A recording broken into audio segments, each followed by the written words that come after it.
As a way into this discussion, I would like to ask you to read the last paragraph of your prologue, because I have a few thoughts about that, and I imagine you do too. Starting here with all writing makes.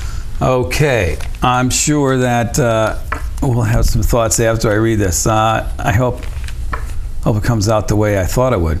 All writing makes sounds in the writer's head, and sometimes vibrations resonate in the heart. Without language, we would be imprisoned by the thrumming of the words, wanting to get out. Sometimes the words themselves take to life, and you have to measure and arrange them. I've found ways to direct this chaos, but I confess to a degree of simply hanging on until they've finished playing me. Robert Frost beckoned readers to go along with him on his poetic treks, as if he'd be alone without them. I'm surer than ever before that Frost knew he'd been both alone and with somebody the whole time. I may be sitting here, alone, as I write these words, but I've got company too, and I hope you'll join us for a while. That's wonderful. I really admire what you're saying and how you're saying it there. It's one of those moments where reading, I think, I've always meant something like that too, but I never found the words. Now, let's start with this notion of head and heart. And I'm not saying head versus heart, because I think it's a false dichotomy. I think there's overlap between the two. And I try to write with both. And honestly, if I'm going to lean in one direction, it's going to be toward heart. And I get the same feeling in your work. Do you think that's accurate? Yeah, I can. It's really strange, but if I don't feel some kind of almost overpowering emotion, like that chokes me up, I don't quite believe in how deep down into the words I am. Right. Or into the plot, or into the dialogue, or whatever it is I'm working on. And sometimes you're surprised by what a character will say, or the scene that you're writing. It's like you think, am I really writing the scene? And yet it's right. There's something about it. It feels right. That's what I mean by heart, I guess. It's connected, of course, to your head. In fact, maybe to the unconscious part of your head. Maybe when we say writing from your heart, we're saying writing from not the conscious planning half of your brain, but from the other dream state. Well, as you know, the plan is what you start out with, and then other things happen. And I'm not so sure that you're in control of that exactly. That's what I mean by hanging on. Right. Well, in the same prologue, you quote John Lennon, "Life is what happens while you're busy making other plans." Yeah, so that was one of my favorite songs, and it was also this sort of joke that my father and I would play on each other, like, you know, when something wouldn't work out, and you'd say, well, maybe that didn't happen, but this did. Yeah, right. And I want to get back to your father in a minute, but first, this notion of directing the words or simply hanging on, leading them or being led by them, how does that work itself out in your craft? Well, I think it happens. I think they happen simultaneously. It's especially in writing poetry, you're looking for how to get from this sound, this word, to the next phrase. In fiction, though, it happens sort of the same way. It's just more descriptive. You got to come up with more stuff, but you don't want to waste it. Right. You're not just like taking a vacation and writing sort of senselessly to get to the next scene. Yeah. You might do that in a draft, but at some point you figure out what tightens this up, what makes things really work. Exactly. And I guess the way that it's an interplay then. Yeah. Yeah. Yeah. Feeding and being fed by the muse. Right. Yeah. Right. Good. I love that you acknowledge the reader's key role in the experience of your writing, and it reminds me of the Zen riddle, the koan, you know, if a tree falls in the woods and no one is there, does it make a sound? If you write a wonderful short story collection, nobody reads it. And nobody reads it, do these stories exist? Do these characters have life? Well, of course, the solution is to make sure that people find out about this book and the follow-up. But I just really like the fact that you acknowledge the reader's role in this process. Well, there's the reader and your mentors and the people you're writing about. I mean, they're all alive in your head, certainly, while you're writing. So you're not. I rarely feel alone while I'm writing. And yet we call writing a solitary experience, but it's a paradox, isn't it? Yeah, in a sense it is. Yeah. It's tough being alone. I'm not really good at it. I mean, I have to force myself to like go in a room and usually you have to go in a room. I've trained myself to write outdoors or wherever you happen to be, but that's, you know, at some point, the serious stuff, you got to be tuned out from all that world and focus on what you're trying to do and what the work's trying to do. Sometimes you want it to do something else. Yeah. That isolation helps one turn inward, I think. Well, for me, it helps me find the voice that I'm writing in, and if I can find that, if I got a character telling a story, then I can listen to them better if I'm not being distracted by things. Right. Well, and you do a fine job of finding and channeling those characters and their voices. One theme and character that runs throughout your first 2 books of fiction, Natural Causes and the imminent collection, Do No Harm, is the country doctor. And I'm guessing that maybe this has some basis in fact and in your own family. Yeah, well, my father was a general practice doctor in a community. Basically, we call it a county rather than a town, because the town was pretty small. In upstate New York. In upstate New York, between Rochester and Buffalo. Yeah. And his practice was spread all over the place. He had over 4,000 patients. He practiced in 3 different hospitals. He was the consulting physician in a county home. He was a coroner. He did all kinds of things. So there's all kinds of stories. Sure. And I used to, from childhood, rode around with him in the car and carried his bag and waited for him. And of course, got to meet a lot of people. Yeah.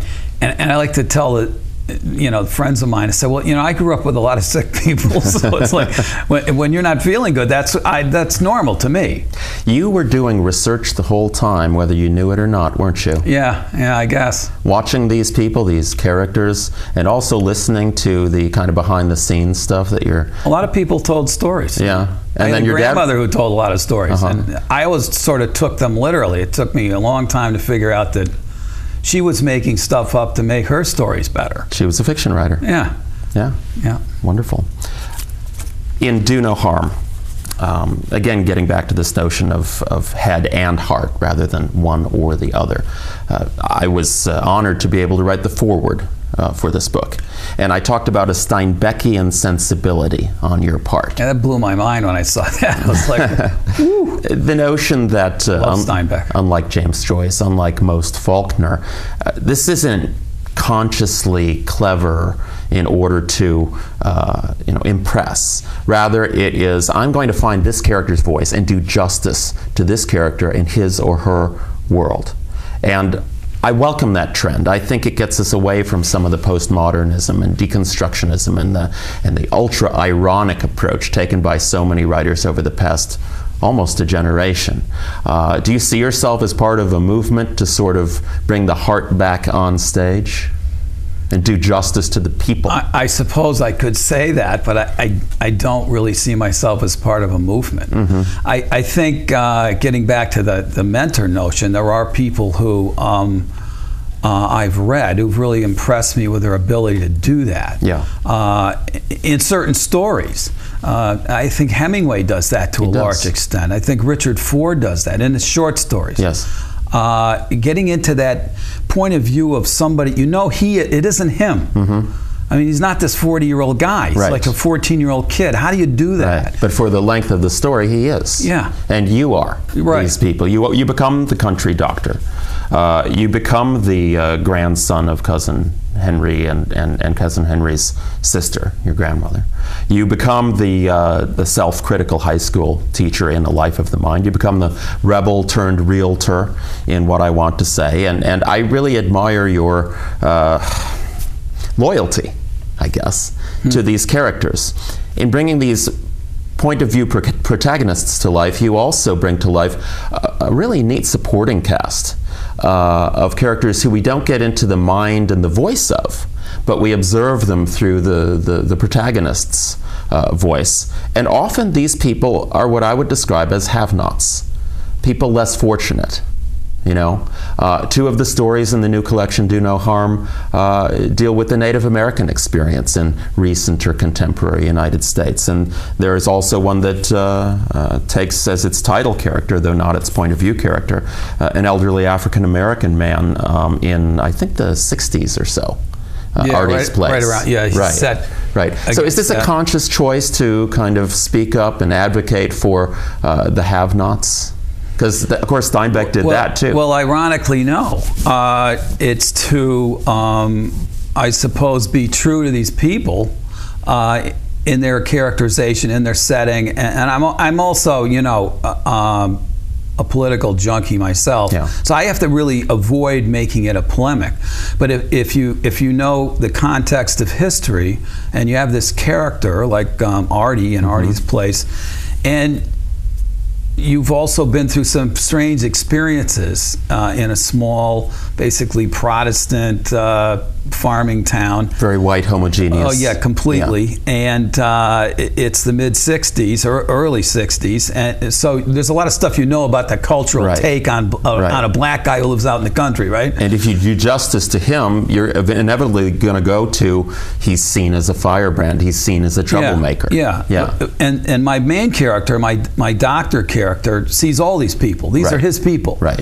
So that's like in a play. A lot of times your supporting cast sheds different light on your leads. Right. And I find it the same in writing a story. In fact, I really don't like throwaway secondary characters. Right. They are there not like as the guy standing on the corner. You know, what's he doing there? Yeah, they're not there for window dressing. They're not there for period detail. They're there, as you say, to shine a new light on our main guy. And they could be another story, but we're not telling that one. Right. So they get to tell. And I mean, in that story, I think the doctor has to take him to the hospital. Right. The guy tells the doctor his story. So you got your narrator narrating somebody else's story, and you're narrating the whole thing. And I'm narrating the whole thing. So there's 3 layers of narration going on. This is our faith. This is our religion. This notion that by telling stories, ours and others, we're gaining some knowledge. We're gaining some wisdom. I believe it, and I can tell reading you that you believe in it too.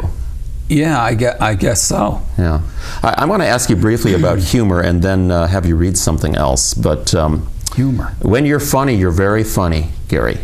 I read what I can only call the fart scene from Do No Harm to my wife out loud, and she did her wonderful little skipping stone giggle that I always love to hear. And the thing about that scene is it takes place within the context of death.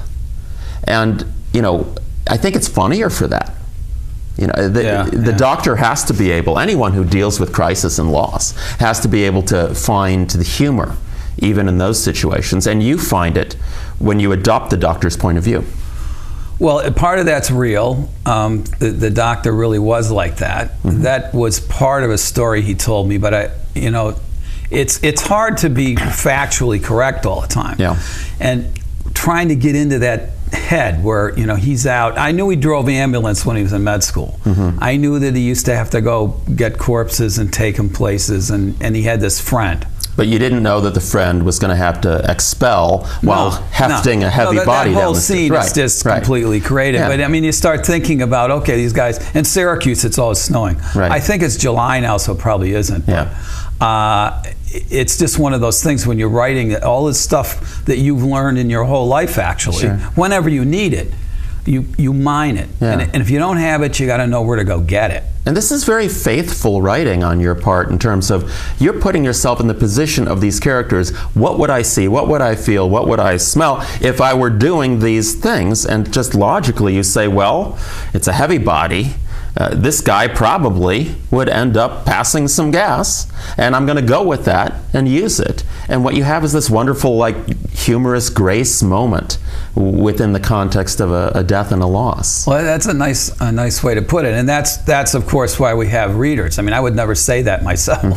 That's why I'm here. Yeah.